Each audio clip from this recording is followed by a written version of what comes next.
ఇది పరవాడలో, ఇది అనకాపల్లి జిల్లా పరవాడలో, అక్కడ ఒక చిన్న సైజ్ ఫ్యాక్టరీ. చూడు, మళ్ళీ ముసుకేసి మళ్ళీ పెడతారు, మళ్ళీ ఎక్కడ మనుషులు బయట ఫోటోలు బయటికి రాకూడదు.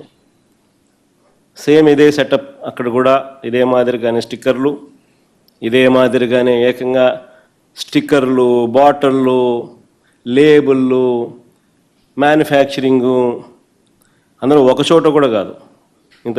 ఇంతకుముందు నేను చూపించినట్టుగా ఇబ్రహీంపట్నము, దానికన్నా ముందు తంబళ్ళపల్లె, దానికి తర్వాత ఇబ్రహీంపట్నం తర్వాత అనకాపల్లి జిల్లా పరవాడ.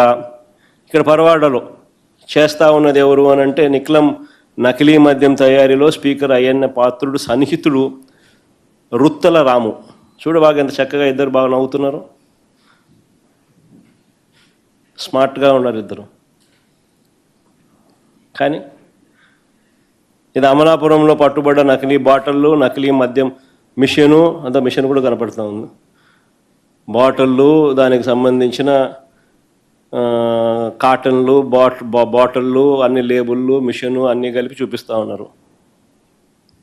ఇది పాలకొల్లులో నకిలీ మద్యం తయారీ గుట్టుకు సంబంధించి పాలకొల్లులో, ఇది ఏలూరులో, ఇది రేపల్లెలో, ఇది నెల్లూరులో,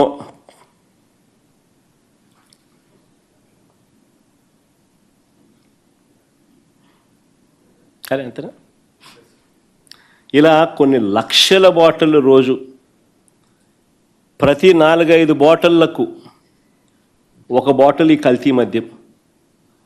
ఈరోజు రాష్ట్ర వ్యాప్తంగా కూడా వీళ్ళ ఇల్లీగల్ షాపుల్లో, లిక్కర్ మాఫియా షాపుల్లో, వాళ్ళ బెల్ట్ షాపుల్లో, వాళ్ళ ఇల్లీగల్ పర్మిట్ రూమ్లలో ప్రతి 4-5 బాటిళ్లకు ఒక బాటిల్ ఈ మాదిరిగా అమ్ముతూ ఉన్నారు. నిజంగా ఏ స్థాయిలో జరుగుతూ ఉన్నది ఇది అని అంటే